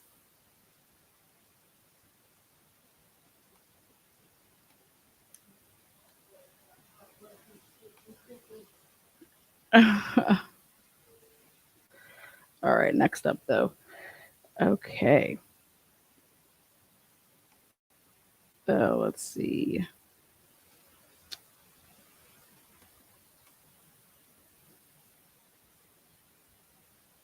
All right, I'm bringing up the next video. Again, if you want to see more of those videos, again, I use my stuff for timelines. Don't know the Kate Peters woman or Peter woman from Adam. I don't know any of these people from Adam. Don't want to. I want to cover the criminal case as what it is. All right, so let's see this.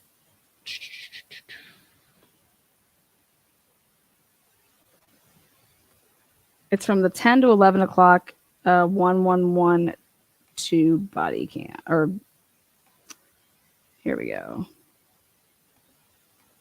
Sorry for the delay.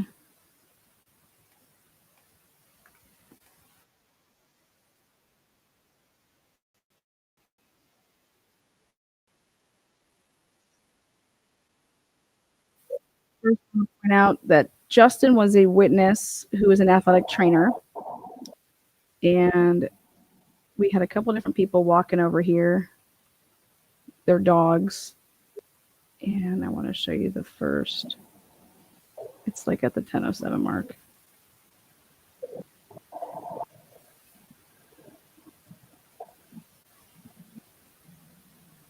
Okay, right there. All right, see that? It's 10:08, 52 seconds. Now, Justin is really important to the case because Justin said, again, the only reason I'm picking him right there is that he said he went walking by the first time he walked by and the second time he walked by. So to leave and to come back, it took him about an hour, a little bit less. And the front door was wide open. Okay. And this is really powerful statement here because this door was supposedly locked. And that when Hunter came over, he had to punch in the keypad to get into the front door. So first thing is this guy really did walk his dog. He walks right past the house and he comes back. There's also a couple other dog walkers. So this is Justin. People have confused Justin with Jeremy, okay, or the Reagan kid. It's two different people, but the Justin, last name N, he was on the defense witness list. So,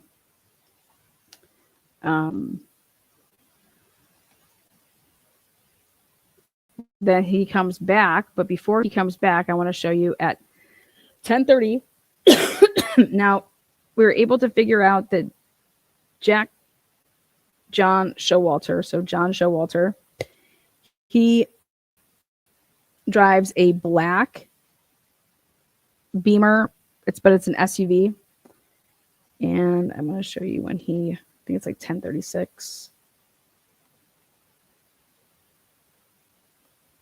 I'll just make sure.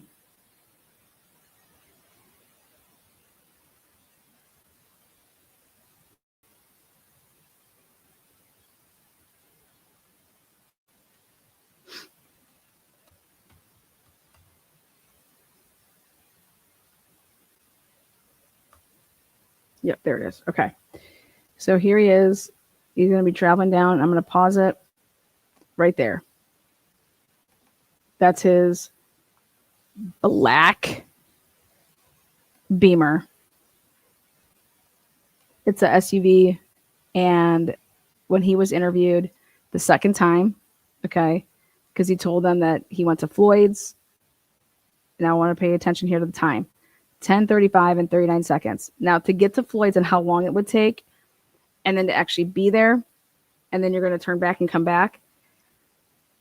I believe that we have an issue here, because I want you guys to see how quickly he gets back, and I think that there's a problem. There's a problem. So he's off the screen here at 10:35.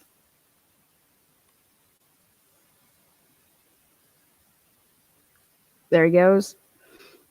And so we're going to have a couple different things that are going to happen here. I'm going to be going in more depth of this tomorrow in a longer live to explain some things, but I wanted to point out these keynotes here. Okay. So this is another person that was walking their dog.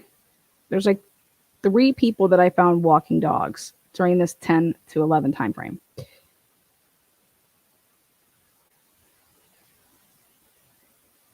Okay, here. So they leave the house. We're going to talk about why there's no sound and why they're doing that and how it comes and goes. We're going to go way more in depth. I'm just trying to show you guys the different timestamps for these vehicles.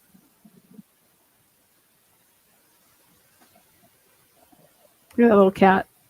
Look at it. It's animals like that that have motion censored like cams. They can get a motherfucker caught.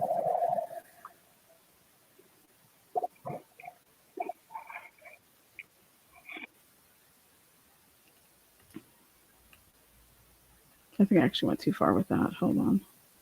It should have been right before that. Hold on, let me see my screenshot here.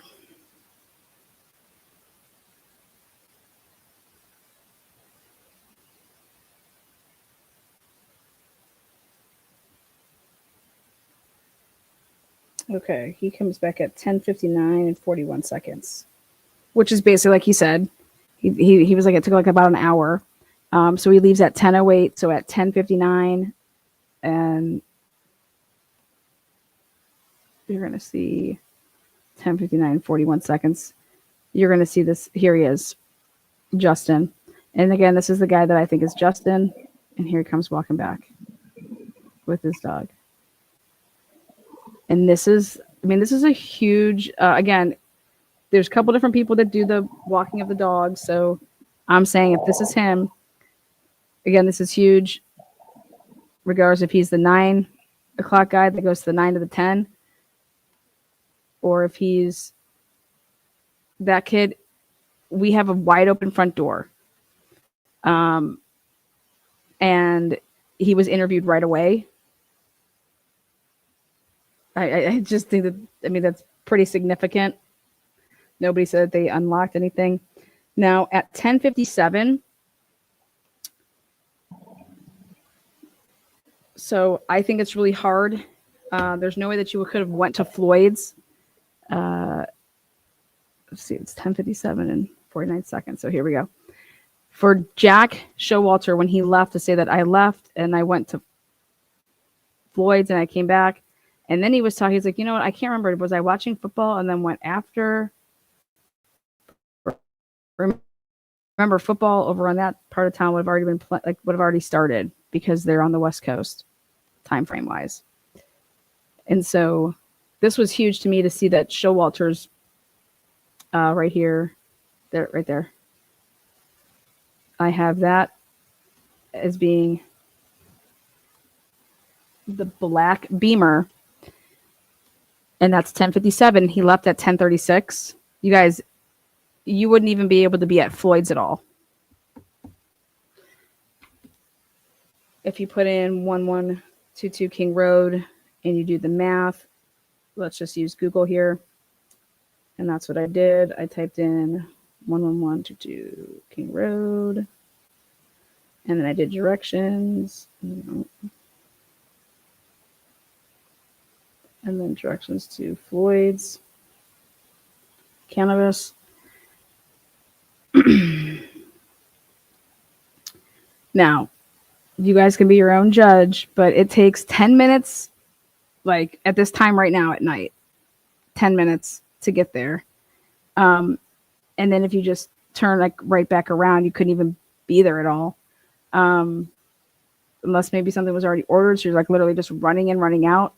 Leslie Lehman went and got the camera, but they're saying that it's a 10-minute drive to get to Floyd's. And it's a 10-minute drive, obviously, to come back. So it's 20 minutes. And that's exactly how long like he was basically gone, was 20 minutes. And they went to get the cameras, so we'll see what's up.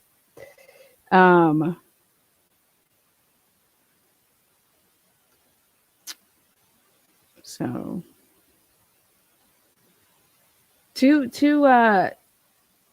very interesting things though. Justin to me is believable. You can see him on the camera when he's going to say that the door was wide open.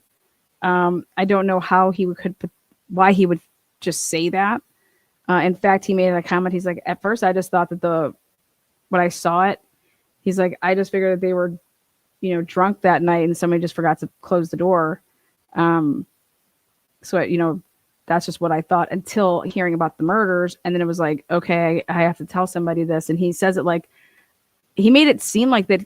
I'm sure you guys already know this, but I'll just tell you guys that door was wide open. He was thinking that they already had that information. Well, the information that the cops had was that it was the complete opposite, that the door was closed and that Hunter had a punch in the code. And I could see if this Justin kid was interviewed like a week or 2 or a month later, like, yeah, like, are you sure you're not confusing it with a certain day? He was interviewed the next damn day, basically. He was interviewed on the 14th, 15th. It's pretty important.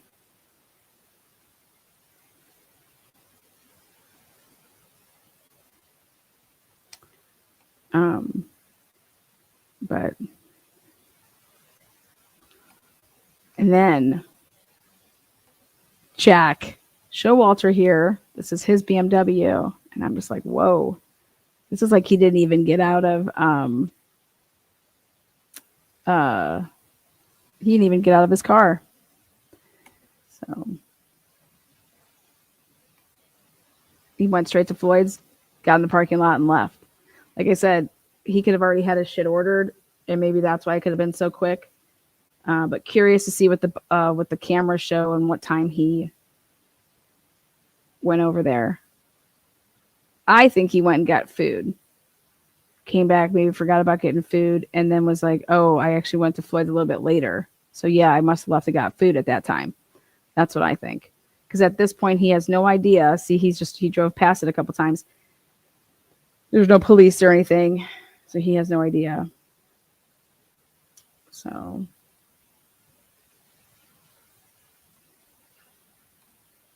But that's where it is. That's where it stands. What do you guys think? I'll go to the comment section.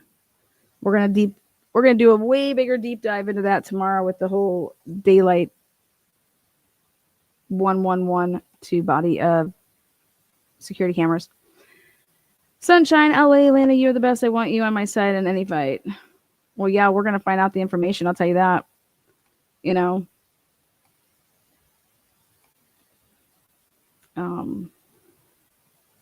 Yeah. Thank you for covering TB without bias all day. All day. That's how it should be. I don't know any of these people. I went through the Cellbrite with the Turtleboy stuff, and the first thing that I noticed, and I think that he should, don't know if they've ever talked about it, but Lindsay Gattani was not using this cell phone prior to talking to him on 9/7/2023. She hadn't used this cell phone since 4/28/2023 as far as to make calls. I think I haven't got through all of it, but that's a big important piece of the puzzle. It's like, why'd she have to use that phone? Why couldn't she use her regular phone?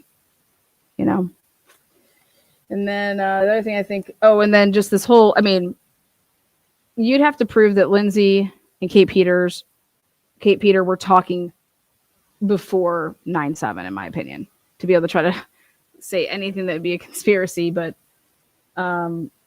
Lindsay called Mello, and I was reviewing some of the times that she's been testifying to stuff. And, that night that he recorded her, like, Jesus, to forgive anybody for that, like, you're fucking your kids, like, that's hypocrisy. It's ridiculous. 'Cause,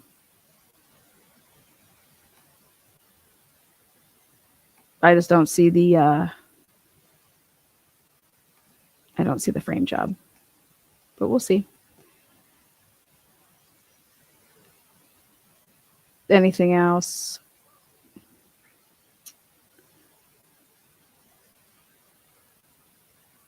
The Colbert investigation was bad, but Tully and Mello are good. Who said Tully and Mello were good? Who's putting 10 on 2? We don't put 10 on 2 here. Who the fuck is putting 10 on 2? Right here. 20th Century Fox. Foxy Brown. The Colbert investigators were that was bad, but Tully and Mello are good. If you didn't just watch what I watched, okay, they had been clearly getting phone calls from everybody and their mother that were the witnesses, like the Julie Nagels of the world, the Brian Alberts, all those people. Yep. One of those people or multiple of those people could have had something to do with John O'Keefe's death, right? But sorry, but your Sarah Levinstons and your Julie Nagels, they don't get the inside information. If you think Brian Albert is telling them how they fucking do shit and why they're slime balls, you've lost your fucking mind. You don't let people in on how you fuck people over for years.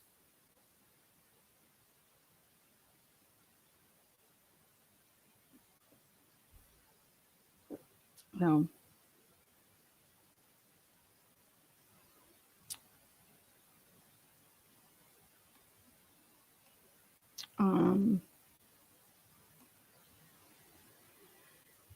What else?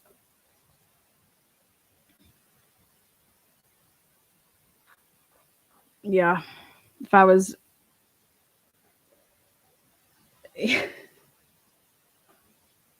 oh boy, here, I'll read something.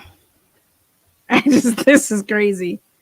Oh, here's another piece of the pie. I don't know, for what it's worth, I looked up the Tully number. That Tully number belongs to a Rhode Island number. I don't know if it's like a family number, like if they have like a bunch of lines or something like that. But I would maybe look into, I don't know if people know this, but if you really want to hardcore like fuck with somebody, what you would do is, if you thought that your phone could be potentially downloaded by the government, right? You could actually go in your phone and change a bunch of names of numbers. Okay. And so when you're looking at the Cellbrite, if you don't actually do your homework, you can actually say, oh my God, here, like Auntie Cheryl. Auntie Cheryl's calling. Fuck, it ain't Auntie Cheryl. Okay. It's really this person. So I know there was a lot of talk back and forth on if this phone was ever going to get, turned over. So I'm saying that I'd go through the whole list of numbers and I would be double checking to see if there was any numbers that were saved, okay, that weren't really those numbers. Let's see. I've been trying to, sort out and weed out the stuff that I want to consume and don't want to consume. I have a Twitter account. I don't post that often, but I do post. One of the things I read today, and it was Meredith had posted, and I think she has the right to post some things, I think like 30, 40 hours from Aiden. And then when you count the hours from these other people that claim to be friends of his, we'll see how that works out down the road, what type of friends they really are. But Meredith says, at first I assumed the call was a transactional call, that he was trying to make some kind of deal to get me to stop defending myself against the lies he's told about me. Given his history, that would have tracked. So I guess Aiden called her. And to be clear, the only reason I agreed to unblock him and take that call at all was because somebody I trusted told me he generally was not doing well, like actually not okay. Well, I can just tell you that actually somebody probably wouldn't go to the Patriots game if they're not doing well. But still, you would have already had the plans to go. That's the last thing I'd be doing is like, yeah, I want to go to, games and go live. Despite the horrible, he's been horrible, caricature of her. He's tried to paint of her. I'm still a human being, so she basically took this call. I would never have, but he was someone I cared about deeply at one point. That didn't disappear overnight, even after the disgusting things he said about me. I think that's pretty truthful. But that wasn't what this was. He didn't want a deal. He just wanted to talk to me. He said he missed me, and I don't give a fuck about any of that shit. During the call, he admitted much worse, blah, blah, blah. I say calm, da, da, da. Okay. Jesus. He just filed the police report on 11/29/2025, wanting to get Meredith charged with like 6 different counts of something. The fuck is going on? Like, I would never have taken his call. Motherfucker on 11/29 went to the wanted. Hey, I want her brought up on these charges. Okay. I love the name Christy Yamaguchi. You guys like that? Yeah. When I saw that, I was like, dude, I have to name her Christy Yamaguchi. I give her so much props for giving Ryan Waters that stuff. Like, you get a lot of points with me with that. People make mistakes all the time, guys. It's how you bounce back from that. You can realize that, fuck, what was I thinking? Okay. Then you have to change.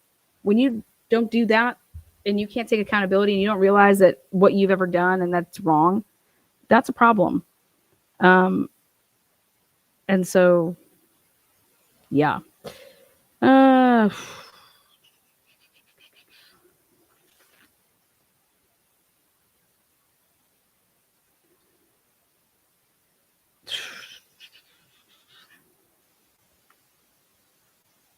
The call ultimately went nowhere. It went in circles because he still refused to take full accountability for his role in the breakdown of us. He wanted comfort without consequences. I eventually hung up. He called again. I didn't answer and never will. Good. Let's see if that stays true. Well, I have no idea, but allegedly, supposedly, he called because Bederow is no longer going to be representing him. Where's that part in this? Yeah. So that's where that came from, is that Turtleboy was telling that to Meredith. That Turtleboy lost Bederow's representation. That's why I put it that it was a question mark and a rumor. But shit. Whoever fucking advised Lindsay to go on that channel last night, complete fucking disaster. Absolutely a PR fucking nightmare. And holy ballsack. Jesus Christ. What the fuck's going on?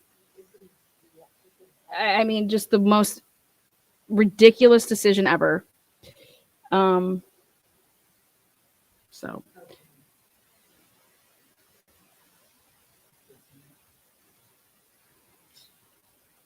Oh, another part of that phone call, which I never intended to share, is that Aiden told me something Lindsay posted yesterday seriously undermined his motion seeking Cosgrove's recusal.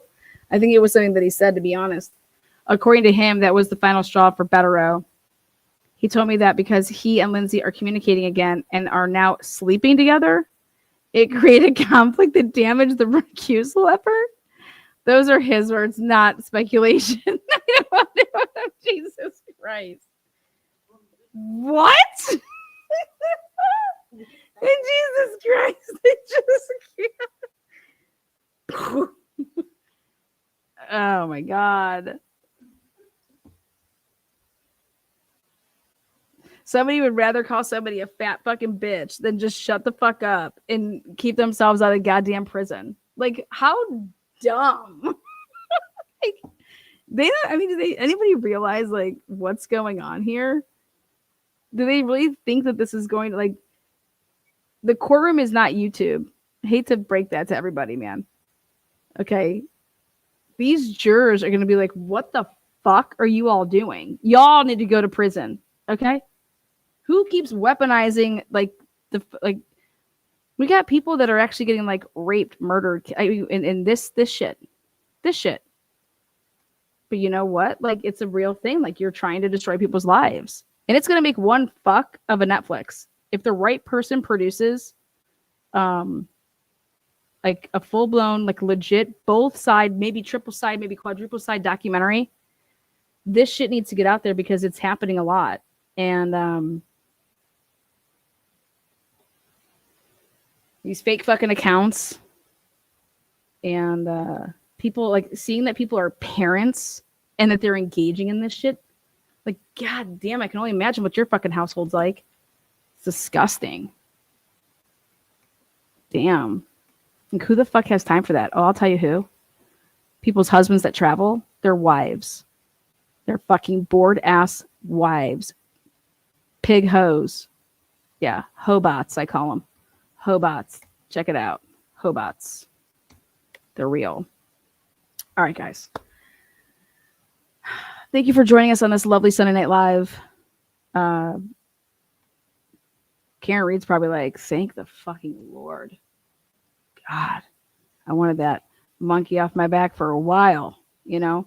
The more I've been digging in on that is that fucking ship basically blew up within 2 months of when it started. It was just like, do you think that Karen Reed wanted this doll? Crazy. Have you guys, yeah, you guys know those like night bots? Yeah, hobots. Stay away from them. They'll become one. Thank you guys so much. Thank you to the mods, members, subscribers, lurkers. Enjoy yourselves. We'll see you back here tomorrow. Be kind. And if you can't, shut the fuck up.